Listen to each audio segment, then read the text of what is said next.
At our rehearsal dinner, my fiancé's best man gave a toast that sounded more like a confession. He mentioned a secret pact they made in college regarding whoever married me. Now my fiancé won't look at me and his best man just sent me a text. I have the video of what they really did to your first husband. The crystal stem of my wine glass felt cool and steady in my hand, a sharp contrast to the fluttering warmth in my chest. I looked around the private dining room of the Gilded Oak, taking in the soft amber glow of the candlelight reflecting off the mahogany walls. It was a beautiful evening, the kind of night I once thought was extinct in my world. At 65, you don't expect a second act to be this vibrant. I reached over and smoothed the linen napkin on Mark's lap, my fingers lingering there for a second. He squeezed my hand, his wedding band, a simple gold loop, catching the light. For 3 years, Mark had been the steady ground beneath my feet, the man who helped me pack away the heavy, suffocating coats of grief I'd worn since James died. James had been gone for a decade, and for a long time the accident on that rain-slicked mountain pass was the only story I had left to tell. But tonight, surrounded by 30 of our closest friends and family, that story felt like it finally belonged to a different woman. The scent of the white lilies in the centerpieces was thick and sweet, blending with the rich aroma of roasted rosemary and expensive Cabernet. I felt a quiet, simmering pride. I had survived the worst thing that could happen to a person, and here I was, on the eve of a new beginning. My daughter, Sarah, caught my eye from across the table and winked. She was happy for me. Everyone was. We were all basking in the glow of a redemption story. The gentle clink of metal against glass pulled me from my thoughts. Julian, Mark's best man and closest friend since their freshman year at State College, stood up at the head of the table. Julian had always been the loud one, the life of the party, but as he stood there, his face looked unervingly sallow under the chandelier. He held a champagne flute, but his hand was trembling so violently that the bubbles surged against the rim. He didn't look at the crowd, he looked at the floor, his chest heaving as if he'd just run a mile to get to the microphone. I had a whole speech written, Julian began, his voice cracking. He cleared his throat, but the sound was wet and strained. About the old days. About how Mark always gets what he wants. But standing here, seeing you too, it feels like a lie. A massive, towering lie. A few people chuckled nervously, thinking it was a bit of edgy bestman humor. I smiled, waiting for the punchline, but it never came. Julian's eyes finally lifted, and they landed directly on mine. They weren't the eyes of a friend. They were the eyes of a man standing on the edge of a cliff. We made a pact, Julian whispered, the room falling into a deathly vacuum-like silence. Back in the dorms. We swore that no matter what happened, we'd protect the circle. We said that if one of us found the perfect life, the others would do whatever it took to make sure nothing got in the way. It was a secret pact of silence, meant for the shadows. But a wedding is supposed to be about the light. And I can't breathe in the dark anymore, Mark. I can't keep looking at her and seeing what we did to keep the circle whole. He swayed on his feet, his face flushed a deep, bruised purple. I'm sorry. I'm so sorry, Evelyn. It was never supposed to be broken like this. The room didn't just go quiet, it went cold. The soft music playing in the background suddenly sounded like a funeral dirge. I turned to Mark, expecting him to jump up, to grab Julian by the shoulders and laugh off the drunken rambling. I expected him to defend us. But Mark was frozen. His face, usually so full of color and animation, had turned the color of ash. He wasn't looking at Julian, and he certainly wasn't looking at me. His eyes were fixed on a spot on the tablecloth, his jaw so tight I could see the muscles jumping in his cheek. Then it happened, a small, clumsy motion that felt louder than a gunshot. Mark reached for his glass, his fingers fumbling, and he knocked the full pour of Cabernet straight over. I watched, mesmerized in a horrible way, as the dark red liquid surged across the pristine white linen. It didn't just spill, it seeped into the fabric, spreading in a jagged, violent shape right toward my lap. It looked exactly like a fresh blood stain. Mark didn't reach for a napkin. He didn't apologize. He just sat there with his hands flat on the table, staring at the red stain as it ruined the perfection of our night. The silence stretched until it was painful, broken only by the sound of Julian stumbling out of the room, leaving his half-empty glass behind. Mark. I whispered, my voice sounding like it belonged to someone else. Mark, what is he talking about? What pact? He didn't answer. He just took a deep, shuddering breath and closed his eyes. The guests began to murmur, the sound of a dozen private, worried conversations rising like a swarm of bees. My heart began a slow, heavy thud against my ribs. I felt a sudden, desperate need for air. I pushed my chair back, the screech of wood against the floor sounding like a scream, and mumbled something about needing a moment. I fled to the powder room at the back of the restaurant, my heels clicking hollowly on the tiles. I locked the door and leaned against the cold marble vanity, my breath coming in jagged gasps. I looked in the mirror and didn't recognize the woman in the silk dress. My phone, tucked into my small gold clutch, gave a sharp, aggressive buzz. My hands were shaking so badly I almost dropped it. It was a message from Julian. I'm at the motel by the interstate. Room 12. I have the video, Evelyn. I have the video of what they really did to your first husband. Mark didn't just find you after the accident. He made the accident happen. Check the timestamp on the file. It's time you saw the truth about the man you're about to marry. The words on the screen blurred. My mind raced back to that night 10 years ago. The police saying James had lost control on the black ice. The way Mark had appeared in my life only 6 months later, offering a shoulder to cry on and a hand to hold. He had been so patient. So perfect. A flood of tiny, discarded memories rushed back.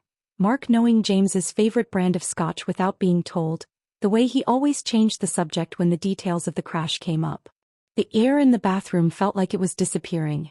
My first husband wasn't a victim of the weather. He was a victim of a pact. I walked back out into the dining room, my legs feeling like lead. Mark was standing by the door holding my coat.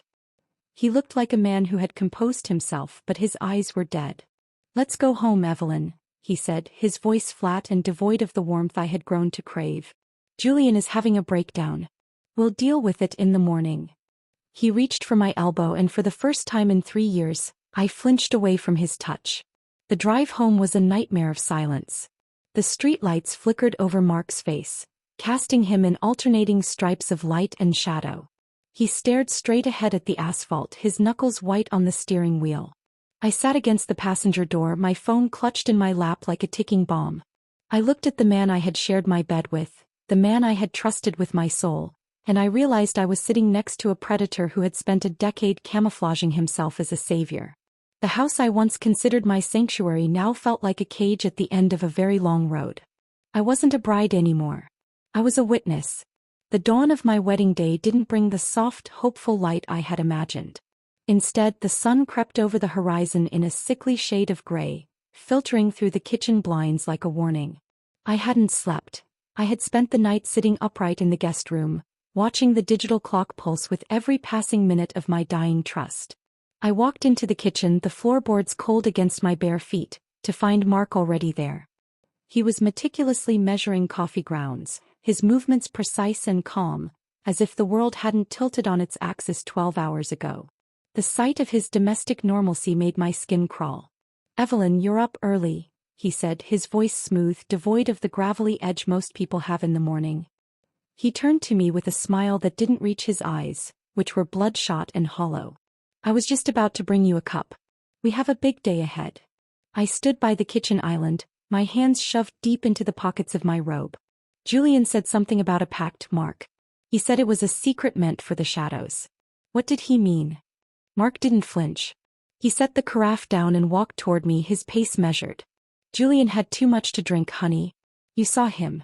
He's been under a lot of stress lately. His business is failing and he's always had a flair for the dramatic when he's hit the bottle. It's nonsense. Old college stories twisted by a messy mind." He reached out to brush a stray hair from my forehead, a gesture that used to make me feel cherished. Now I felt like a specimen under a microscope. I stepped back and his hand hung in the empty air for a second before he slowly dropped it. "He mentioned James," I said, my voice barely a whisper but cutting through the hum of the refrigerator. "He mentioned an accident that wasn't supposed to be broken by a wedding." Mark's expression shifted, a flicker of something dark and cold passing over his features before the mask of the concerned fiancé snapped back into place. "He's jealous, Evelyn. He's always been jealous of what we have. He's trying to sabotage the one good thing left in his circle. Don't let a drunk's rambling ruin our ceremony. Go get ready. The hair and makeup girls will be here in an hour." I nodded, pretending to concede, but my mind was already blocks away. As soon as Mark headed to the shower, I didn't reach for my silk robe or my veil. I grabbed my car keys and my heavy coat. I left a note on the vanity saying I'd forgotten a specific hairpiece at the bridal suite and ran out the door. My heart was a frantic drum in my chest as I drove toward the interstate, the garment bag containing my lace wedding dress draped over the back seat like a shroud. The rest stoppin' was a place time had forgotten. The neon sign flickered with a rhythmic hum, and the air in the parking lot was thick with the smell of damp asphalt and exhaust. I found room 12 at the very end of the row. I knocked and the door creaked open almost immediately. Julian looked worse than he had at the dinner. His tuxedo shirt was unbuttoned, stained with something dark, and his eyes were wild. He didn't say a word, he just gestured for me to enter. The room smelled of stale cigarettes and the metallic tang of fear. I shouldn't have sent that text, Julian croaked, sitting on the edge of a bed with sagging springs. But seeing you in that white dress, it felt like I was watching a lamb walk into a slaughterhouse. We were kids, Evelyn. We were 19, arrogant, and Mark. Mark was always the leader. He came up with the pact. It started as a joke. We swore that if any of us truly wanted something, a job, a girl, a life, the others would ensure there were no obstacles. We thought it made us brothers. We didn't realize it made us monsters. He pulled a battered laptop from a tattered backpack and set it on the laminate table. His hands shook so much he had to use both to guide the cursor. Mark bought a dashcam for his truck back then. He told everyone he sold the truck 3 weeks before James died. He didn't. He kept it in his cousin's barn. He was waiting for the right night. The video started with a burst of static. Then I saw it. The rain was coming down in sheets, blurring the edges of the screen. I recognized the road instantly, the treacherous curve on Highway 42 where James's car had been found. In the frame I could see the hood of Mark's old black pickup. He was trailing James's sedan, keeping his lights off. My breath hitched. I watched as James's brake lights flashed. He was slowing down for the turn. Suddenly the truck surged forward. It didn't just clip him. Mark angled the heavy bumper of that truck directly into the rear quarter panel of James's car with calculated precision. I watched James's car spin, the headlights sweeping across the trees in a terrifying arc before disappearing over the embankment. The truck stopped for a moment. A figure stepped out. It was Mark. He walked to the edge of the ravine, looked down for exactly 10 seconds, and then calmly got back into his truck and drove away. There was no panic. There was no hesitation. It was a chore completed. "He's been watching you since 1982, Julian whispered, his voice cracking the silence of the room. "Do you remember the sophomore spring formal? You were wearing a blue dress. You tripped on the stairs and a guy caught you. Mark spent the next 3 hours in the parking lot letting the air out of that guy's tires. We laughed about it then. We thought it was just loyalty. But he never stopped.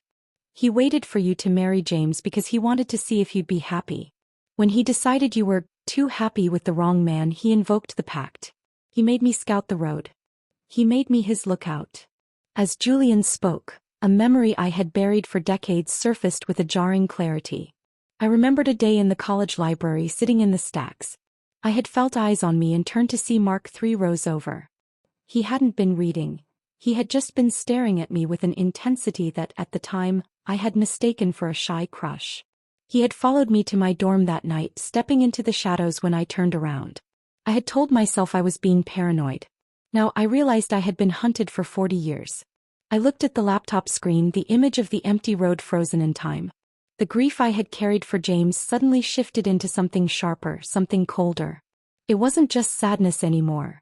It was a demand for justice. I looked at Julian, who was sobbing into his hands. He was a coward, a man who had let a murder happen and then toasted to the killer 10 years later. "You're going to help me, Julian," I said, my voice sounding like it was carved from ice.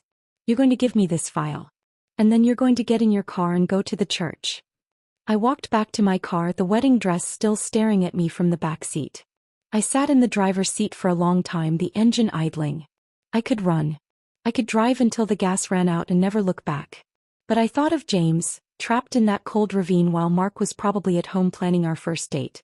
I thought of the way Mark had comforted me at the funeral, his hand on my back while he secretly celebrated his victory. A new kind of resolve took root in me. Mark wanted his perfect life. He wanted the ceremony, the vows, and the audience. He wanted the circle to be complete. I put the car in gear, my eyes fixed on the road ahead. I wasn't going to call the police yet. If I did, he'd have lawyers and excuses before the sun went down. No, Mark deserved a performance. He deserved to see his perfect world burn in front of everyone he had ever lied to. I would put on that white dress, but I wouldn't be a bride. I would be his reckoning.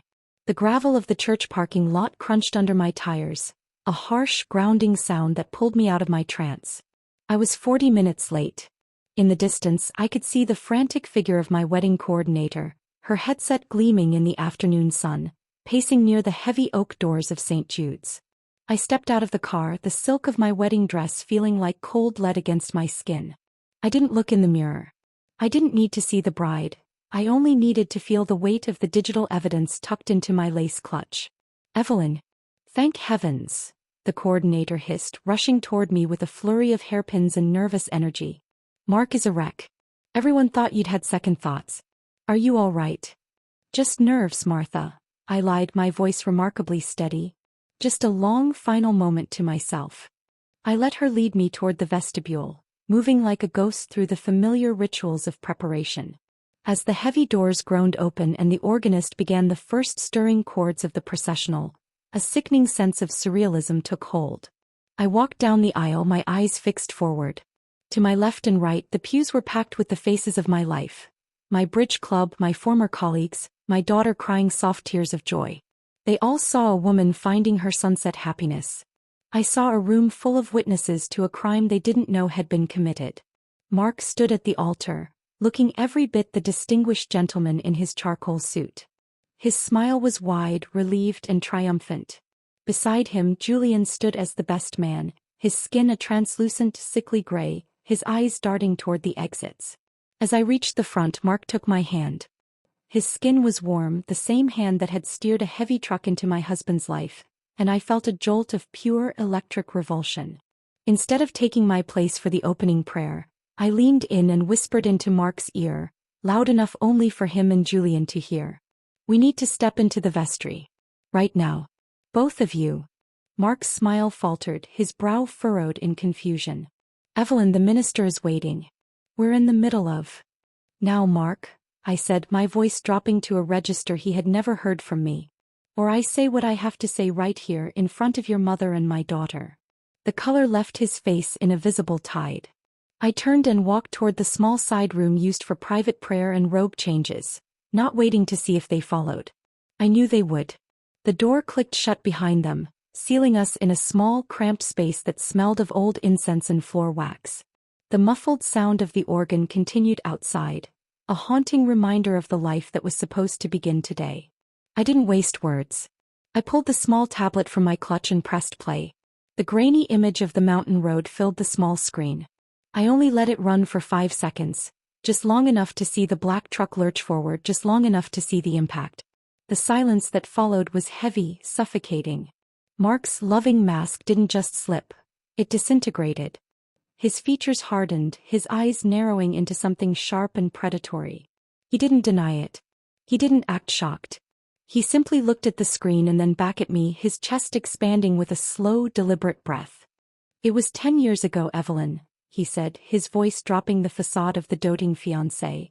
James was a good man, but he was never going to give you the life I could. He was an obstacle. We were in college when I decided you were mine, and I don't let go of what belongs to me. I did it for us.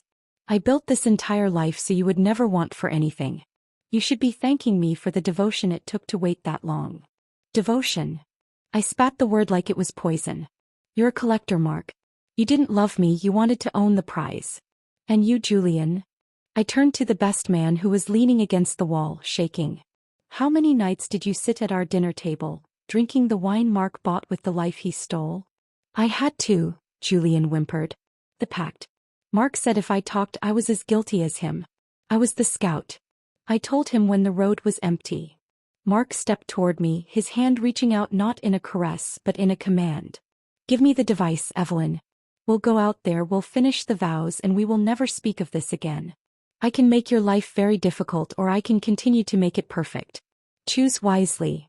I've already made my choice, I said, pulling my phone from the folds of my dress. The screen showed an active call that had been running for 20 minutes. I didn't come here alone.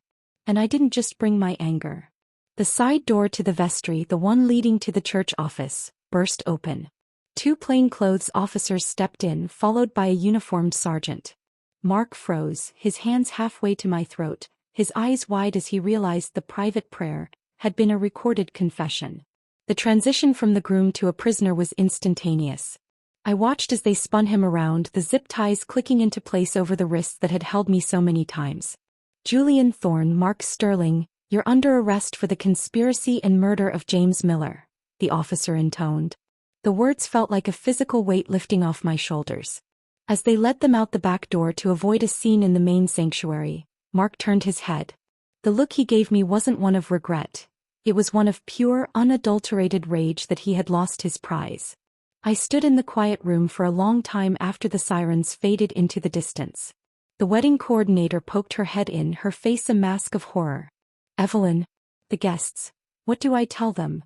Tell them the wedding is cancelled, I said, stepping out of the lace gown right there in the vestry, standing in my simple white slip.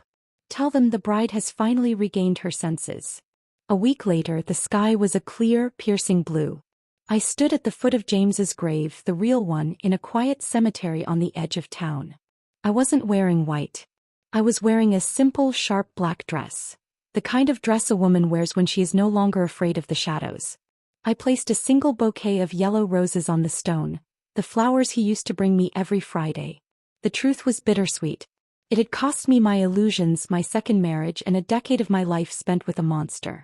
But as I looked at the name carved in the granite, I felt a sense of peace I hadn't known since that rainy night on Highway 42. At 65, the world told me I should be looking for a partner to grow old with. But as I walked back to my car, my head held high and my heart finally quiet, I realized I didn't need a protector. I was my own sanctuary. I started the engine and drove away, not toward a shared house, but toward a life that was finally, truly my own.